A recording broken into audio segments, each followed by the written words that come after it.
El 5 de agosto nos despertábamos con la noticia de que un hombre español había confesado haber matado a un ciudadano colombiano en la isla turística de Koh Phangan en el sur de Tailandia. La policía ese sábado de agosto comunicaba que las partes del cuerpo, incluido caderas y muslos, habían sido descubiertas el jueves en un vertedero de la isla de Phangan y que según la policía ya en esas primeras noticias decían que pertenecían a un cirujano plástico colombiano de 44 años llamado Edwin Arrieta Arteaga. Daniel Jerónimo Sancho Bronchalo, de 29 años, había llegado a Tailandia el 31 de julio como turista, pero este había admitido el crimen, como había declarado el jefe de la policía de Koh Phangan, Panya Nirati Manon, quien había añadido que la investigación continuaba y salía en todas las noticias y salía en todos los medios de Tailandia que el sospechoso de ese crimen trabajaba como chef y era hijo del famoso actor Rodolfo Sancho. Un recolector de basura había descubierto ese mismo jueves una pelvis seccionada e intestinos humanos escondidos en una bolsa de fertilizantes arrojada a un vertedero de la turística isla.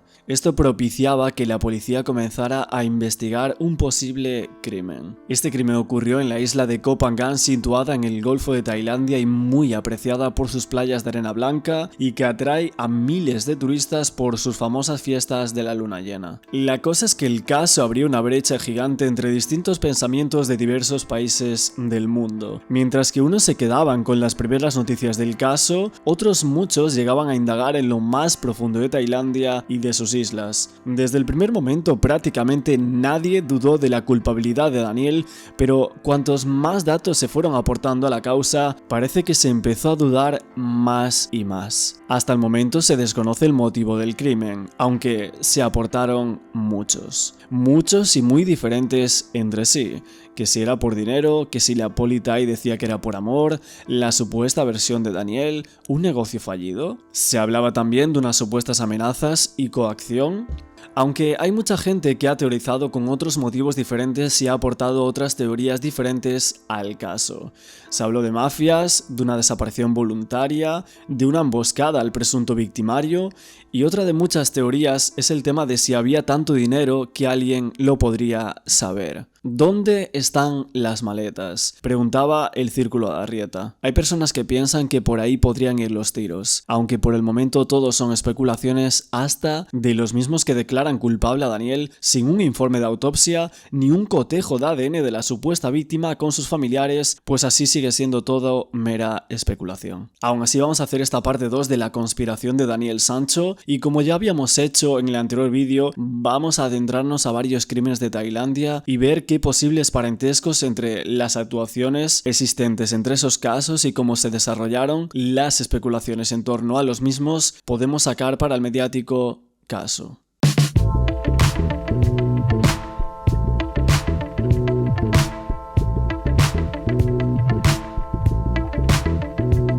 Algunos de los destinos más conocidos para practicar el buceo en Tailandia son Phuket, Koh Lanta, el Parque Natural de las Islas Silliman y por supuesto también Koh Tao.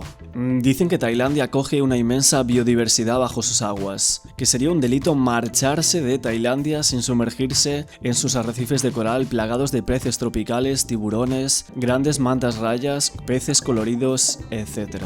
Pero uno de los puntos más famosos que se menciona en cuanto a buceo en Tailandia es la isla de Koh Tao. Dicen que es la gran fábrica de buceadores mochileros. Koh Tao era una isla de pescadores hasta que en los 80 ganó popularidad entre los viajeros y se empezó a masificar con los turistas. Su fuente económica principal es el turismo y en especial el submarinismo. Es increíble la gran cantidad de centros de buceo que hay y también la de buceadores que pululan por la isla. Hasta hay certificaciones con una sede allí, de manera que cuando finalizas tu curso te vas con el carnet en el bolsillo. Sin duda alguna, en esa isla llamada Tortuga se respira el buceo por todos lados. Además de los diving centers, existen gran cantidad de tiendas dedicadas al buceo donde puedes comprar tu equipo. En los fondos marinos de Koh Tao se pueden encontrar diferentes especies, como por ejemplo el tiburón ballena, una criatura que puede llegar a medir 14 metros de longitud, pero algunos dicen que pueden llegar hasta 20 metros.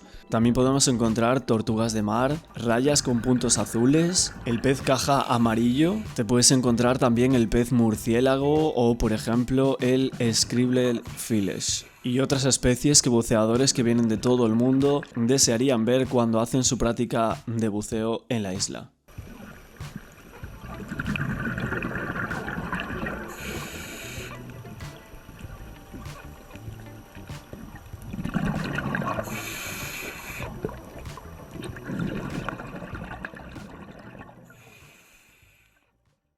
Pero en esta isla no todo es color de rosa, o mejor dicho, no todo es color azul.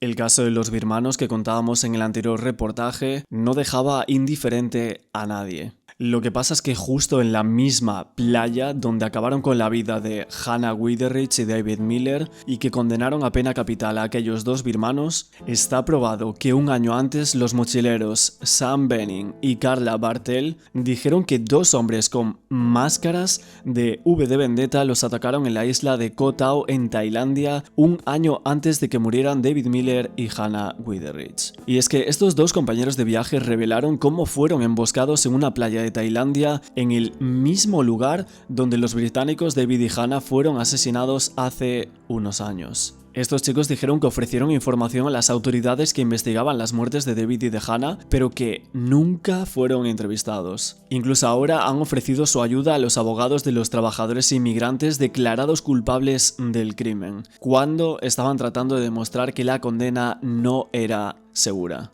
Y es que desde entonces Koh Tao pasó a ser conocida como la Isla de la Muerte, después de ganarse una siniestra reputación por sus muertes y por sus desapariciones. Y es que los defensores de la justicia plantearon dudas sobre las condenas de los birmanos, lo que generó temores de que los verdaderos criminales aún estaban prófugos allí. Un jefe de comercio electrónico que ahora vive en San Francisco dijo que envió un correo electrónico a la embajada tailandesa en Londres después de los crímenes ofreciendo dar una declaración, pero que nunca recibió respuesta. Y Carla se puso en contacto con el Ministerio de Asuntos Exteriores del Reino Unido en Canadá y recibió un correo electrónico de un funcionario de la Agencia Nacional del Reino Unido con sede en Bangkok diciéndole que la información se compartiría con la policía tailandesa. Pero desde ahí no escuchó nada más. Pero en la misma playa pasaron muchas más cosas. En 2018, una adolescente británica denunciaba haber sido atada y viol en la misma playa. Un activista de los derechos de los trabajadores migrantes y asesor en asuntos internacionales del equipo legal de Zaulin y Waipio, los dos birmanos, decía lo siguiente: es bueno que se hayan presentado estas pruebas, podemos considerar si podemos usarlas como medio para reabrir el caso. Pero es que el caso estuvo sumido en acusaciones de encubrimiento y mal manejo forense. Los hombres afirmaron que fueron tortur por la Policía Real tailandesa para que confesaran. Pero acordándonos de esa máscara y ese ataque con la máscara de V de Vendetta, tenemos que irnos al año 2002. Tenemos una noticia de este año que dice: un jefe de Koh Tao fue asesinado por un enmascarado, tiroteándolo a plena luz del día hablando con amigos. Este se dice que era un jefe de organización administrativa local y magnate en los negocios que había sido tiroteado. Se llamaba Virat, tenía 42 años y era presidente de la Asociación Administrativa de Koh Tao y fue tiroteado mientras hablaba con 3 amigos cerca de la playa de Re. En esta noticia sacada de un investigador de varios casos de Koh Tao, se dice que ese pistolero solitario y con el rostro cubierto con una máscara de lana se acercaba al grupo y disparaba 6 tiros contra el señor Virat, según informaba la policía. Los investigadores sospechaban que ese ataque se debía a un conflicto empresarial o a una disputa por el trabajo en esa zona. La víctima era propietaria de Vans Diving, una empresa de buceo de 100 millones de baht y la mayor tienda de buceo de la isla turística. Nos tenemos que ir también al caso de Ben Harrington. Ben Harrington, de 32 años, murió en la isla de Koh Tao en el año 2012 y su madre, Pat Harrington, no aceptó la explicación de la policía tailandesa de que había muerto después de que su motocicleta se estrellara contra una torre de alta tensión. La señora Harrington dijo que ahora había un grupo de madres que habían tenido una experiencia similar de perder a un hijo en Tailandia y que se crearía una página de Facebook para que pudieran promover su campaña.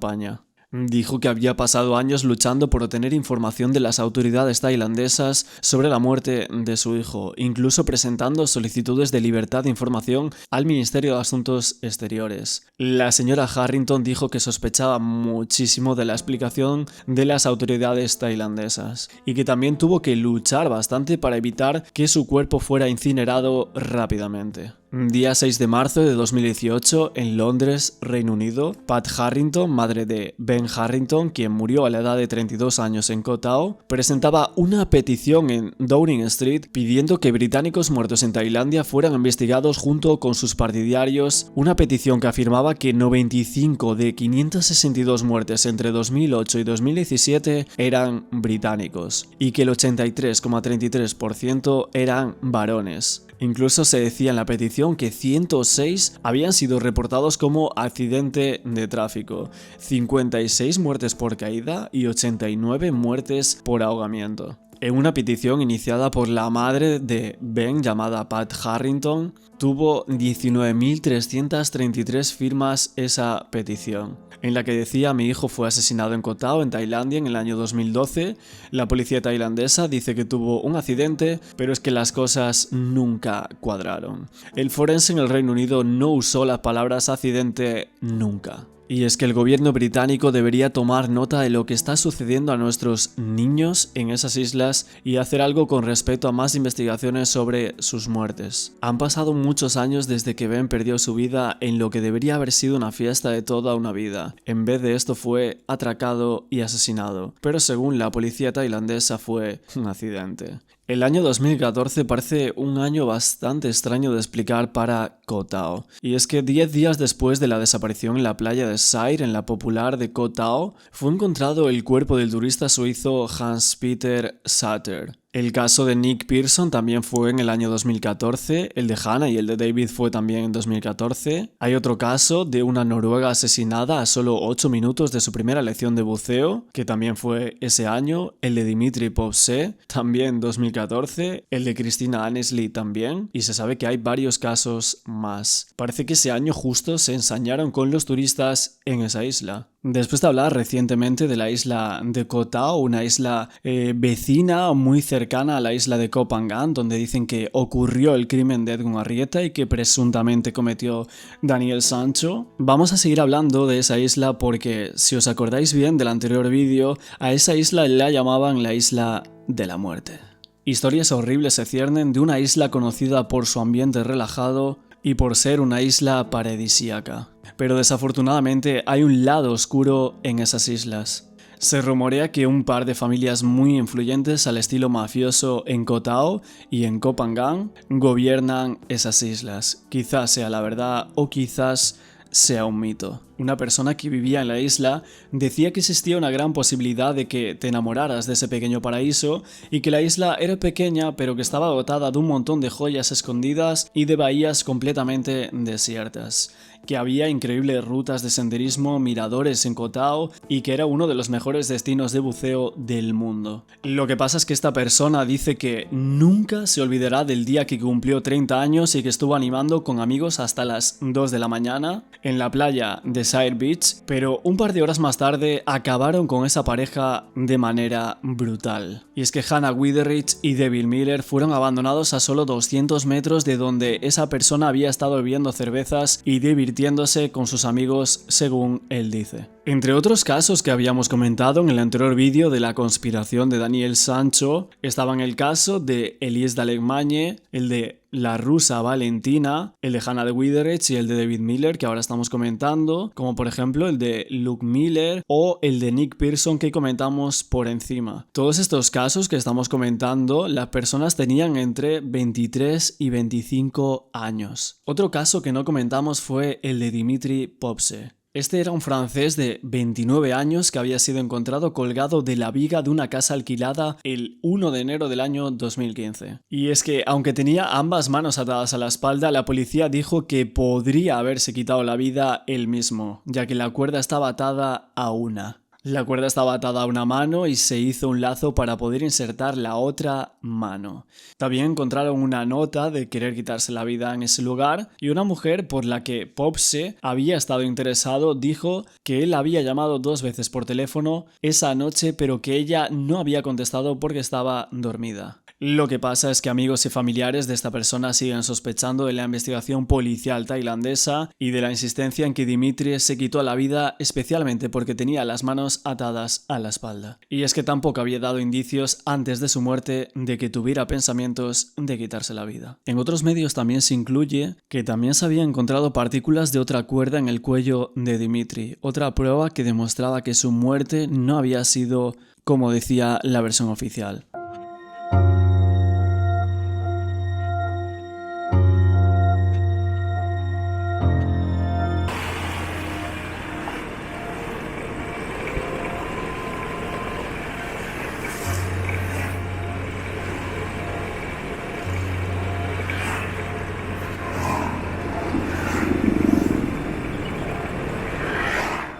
Pero la cosa es que no solo en Koh Tao hay crímenes, hay personas que han vivido en la isla de Koh Phangan que dicen que allí también se cuece algo similar a Koh Tao, pero que las noticias de muchos de esos casos están desaparecidas. Bienvenido de nuevo a la isla de la locura y a su creciente locura y trastorno cada día con la fiesta de la luna llena. Si lees todas esas fascinantes revistas isleñas de vez en cuando, eventualmente podrías empezar a creer que realmente encontraste una especie de paraíso aquí en el planeta Tierra, escondido en el Golfo de Tailandia en una pequeña isla llamada Koh Phangan. Una persona llamada Becky, de Alemania, dice que después de 20 años de vivir en Alemania, se trasladó a vivir a la isla de la locura.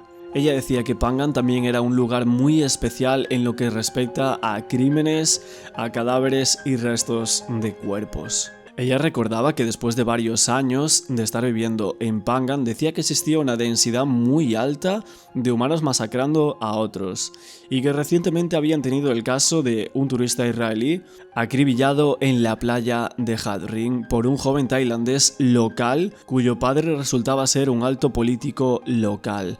Esta persona se preguntaba una cosa: ¿alguien escuchó alguna vez algo sobre ese joven tailandés que mató a esa turista israelí? ¿Alguna vez fue llevado ante el tribunal? ¿Fue finalmente sentenciado, castigado o condenado? La respuesta parece clara. Luego, de vez en cuando, también aparecieron otros cadáveres birmanos en la orilla de la playa de Hat Yao o quizás también en la playa de Thong Nai Pang, cerca del Panbiman, que era el hotel que había reservado supuestamente Edwin Arrieta. Becky también mencionaba la mafia local de taxis que castigaría con la muerte súbita si comenzabas a ofrecer tarifas de taxi desde Ton Sala hasta la mundialmente famosa playa de la fiesta de la luna llena Hat Ring por 40 baht por persona en lugar de los 50 baht acordados. En junio del año 2006 se tuvo un par de casos de crímenes relacionados con la mafia local de taxis. Y si nos remontamos al año 2004 también ocurrió otro hecho y fue un tiroteo. 3 tailandeses varones habían sido asesinados en un tiroteo en la fiesta de la luna llena justo en la playa de Hat Ring en abril del año 2004 en la misma isla. Se dice que desde hace mucho tiempo que si tienes un problema con alguien en esas islas que vas a morir. Y esta chica llamada Becky de Alemania terminaba diciendo: de todos modos espero no reventar tu burbuja de ilusiones isleñas, pero después de todo no pude evitar notar que los cuerpos son un fenómeno natural más común aquí en Koh Phangan, en el paraíso y en esa isla. Y finalmente termina diciendo: siempre teníamos a varias gente diciendo: Becky, ¿por qué siempre eres tan negativa? Trata de concentrarte más en las cosas buenas y hermosas de esa isla. Y ella acaba diciendo: el optimismo es solo falta de información. Tiene una doble moral de que es un país tremendamente conservador y mañana va paseando por el centro de la ciudad Dr. Blowjob.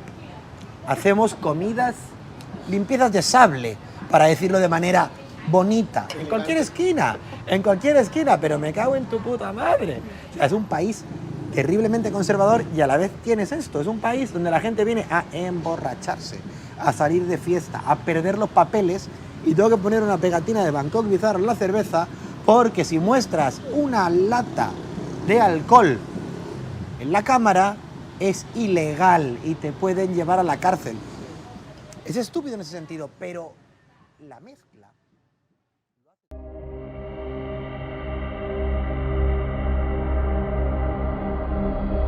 Hace unos meses se nos decía que Daniel Sancho no había sido el primero. En consecuencia a que Artur Segarra, otro Sancho, había confesado haber matado a un cirujano colombiano en Tailandia, en la isla de Koh Phangan, se comparaba el caso Daniel Sancho con el caso Segarra. No obstante, los perfiles de homicida declarado culpable y presunto culpable son bien distintos en la actualidad. Daniel Sancho procede de una familia de ilustres actores española y Artur Segarra, en cambio, fue una persona dedicada a la estafa desde su juventud, nacido y criado en la periferia de Terrassa. Sus primeros antecedentes policiales datan del año 1998. Y tras cumplir la mayoría de edad participó en un fraude inmobiliario, una modalidad que explotaría durante el resto de su vida. Y es que hay que decir que Segarra tenía una orden de búsqueda y captura dictada por el juzgado número 14 de lo penal de Barcelona en el año 2015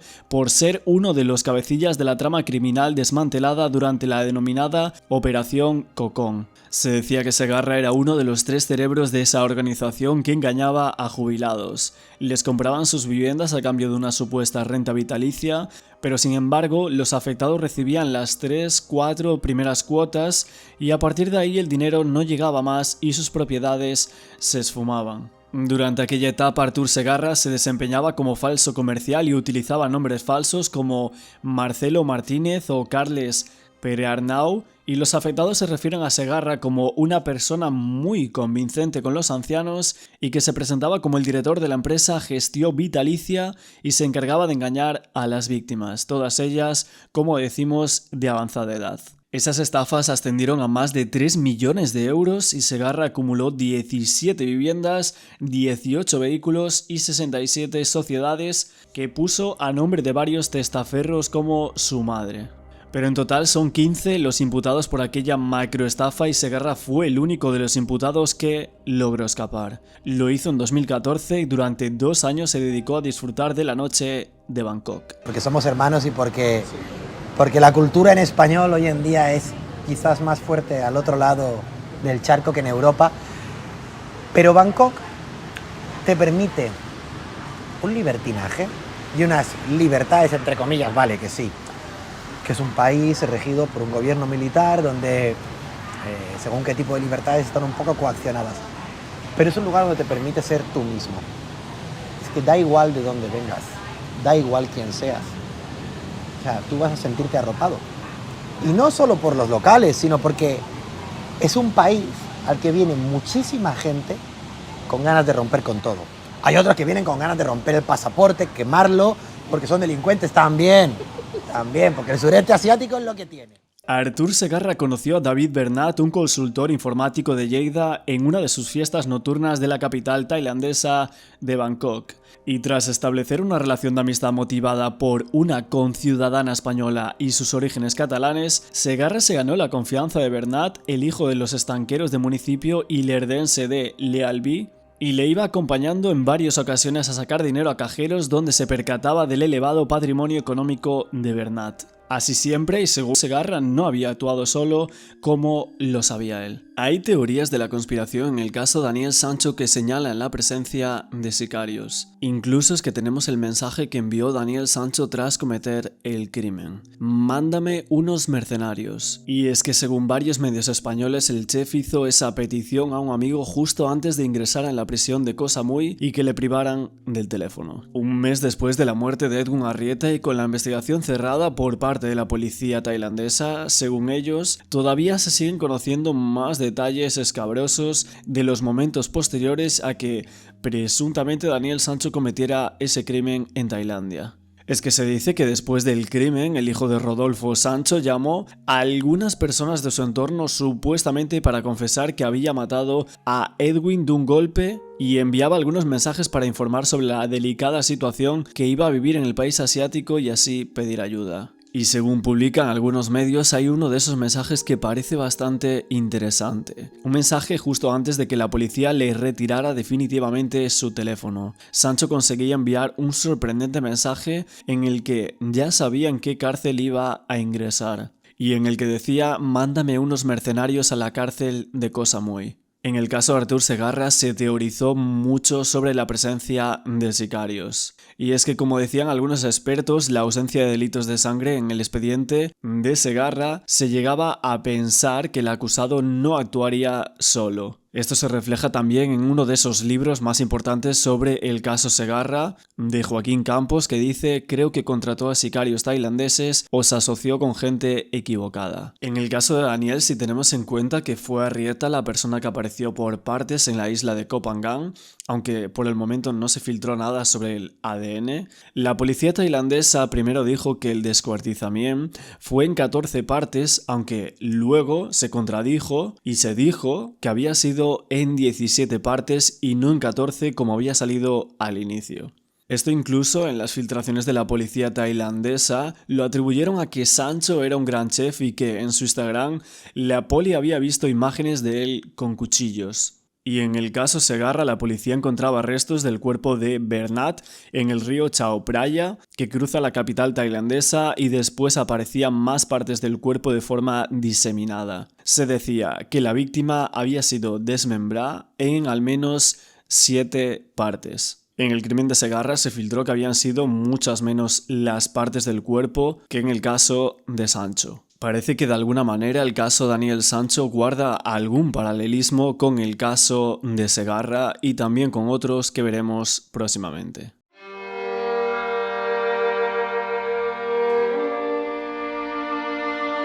Y como no podíamos despedirnos de este reportaje sin mencionar a nuestro aclamado Big Joke. Hace unos años salía la noticia de que una mujer tailandesa decía que se había escapado por poco de la sustracción de órganos en Camboya. Y es que una mujer tailandesa alegaba que recolectores de órganos en Camboya le habían sacado sangre y estaban a punto de abrirla cuando fue rescatada. La policía estaba advirtiendo a los tailandeses que no aceptaran trabajos en el extranjero, ya que no solo podrían verse envueltos, sino también podrían verse envueltos en una operación ilegal de estafa o de tráfico. Y es que el subcomisionado de la Policía Real Tailandesa, Surachate Hakparn, o mejor conocido como Big Joke, contaba a los medios tailandeses la historia que la mujer había contado. Y dijo que primero la trajeron a Camboya para trabajar ilegalmente en un centro de llamadas operado por China, y cuando llegó al país le dijeron que trabajara en el centro y ella se negó. Lo que pasa es que ella decía que había sido agredida, detenida y abandonada. La historia prácticamente de película que dice que la mujer logró escapar y alquilar un vehículo para llegar a un pueblo en la frontera entre Tailandia y Camboya. La mujer después de eso se despertó en la ciudad de la que había escapado y en un momento dado pudo ponerse en contacto con otra mujer tailandesa y así pedirle ayuda. Desde que se puso en contacto con esa mujer, quien luego alertó a las autoridades, la mujer fue encontrada rastreando la señal de su teléfono y los medios tailandeses no entraron en detalles sobre dónde exactamente fue encontrada la mujer o si la policía camboyana realizó algún arresto. Pero lo que más se dijo aquí es que la iban a abrir para extraer sus órganos cuando fue rescatada. Ella dice que fue llevada a un hospital para recibir tratamiento hasta que recuperó sus fuerzas. Big Joe dijo en aquel momento que la policía había revisado varios grupos y había descubierto que era una banda china de tráfico de órganos que perseguía a ciertas víctimas para obtener partes como riñones, hígados, etc. en el mercado negro. Incluso es que esta mujer formaba parte de un grupo de 8 tailandeses que habían sido rescatados después de ser atraídos a trabajar a Camboya. Surachate Hakparn, Big Joe de la policía tailandesa, confirmaba que Arella, esa mujer, había inventado toda la historia porque quería apoyo urgente para regresar a Tailandia. Decían que era un falso testimonio y que había afectado entre las buenas relaciones entre el país de Camboya y el reino de Tailandia. Eso afirmaba el general de policía. Decían que las mentiras de Arella no solo habían sido una ofensa grave, sino que habían afectado al honor y la dignidad tanto del pueblo camboyano como de los funcionarios que habían trabajado juntos en el caso de ambas partes. Tenemos que hablar aquí en esta parte del tráfico ilegal de órganos, y es que la OMS calculaba en el año 2017 que entre el 5% y el 10% de los trasplantes en el mundo eran objeto de alguna comercialización. Ese mundial ya el negocio dicen que tiene su foco principal en los países de Turquía, Filipinas, Pakistán, India y también Tailandia. Otros estudios del año 2017 sobre crimen organizado aseguran que el negocio de los trasplantes se mueve entre los 1.100 millones de euros anuales. Lo que pasa es que en el caso de Daniel Sancho también se llegó a especular sobre la teoría del tráfico de órganos. Incluso se llegó a decir por diferentes profesionales si en el caso no habría a lo mejor dos víctimas. Toda esta teoría viene porque actualmente aún no se han encontrado todas las partes del cuerpo y que una de esas partes era el torso. Supuestamente Daniel Sancho había dicho que lo había tirado al mar, pero la policía confirmaba que aún no se habían hallado todos los restos de Arrieta y entre ellos se encontraba el torso. Incluso es que el círculo más íntimo del cirujano colombiano Edwin Arrieta sorprendía a todos con esa nueva teoría que sostenían. A través de una nueva cuenta que había abierto en Instagram, sus amigos publicaban diferentes reflexiones. Incluso también una de las amigas del círculo íntimo de Edwin Arrieta decía una de las entrevistas con Diego Arrabal que también pensaba en esa teoría del tráfico. Pero en Instagram se publicaba lo siguiente: la verdad de los hechos es que Sancho es un depredador que buscó muy bien el perfil de su víctima para seducirlo y sobarlo, y su propósito siempre fue el de desmembrar para vender sus órganos, lo que no están en los restos encontrados ni en ningún lado. Sancho no está solo en eso. Su vida fancy proviene de ese tráfico, pero ¿quién lo iba a creer en semejante hombre tan fachero?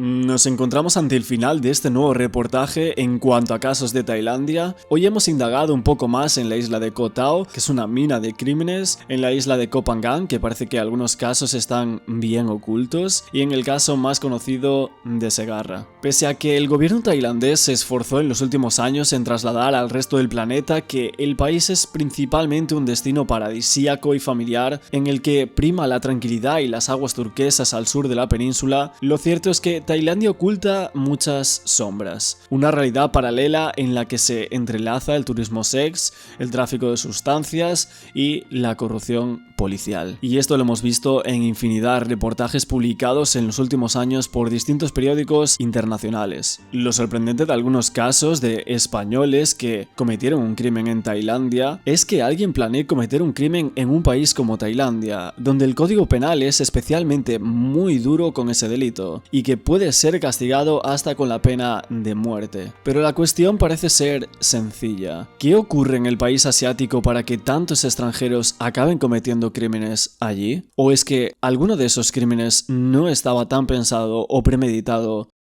como nos lo cuentan?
Shoes, some clothes, and a hat, black hat.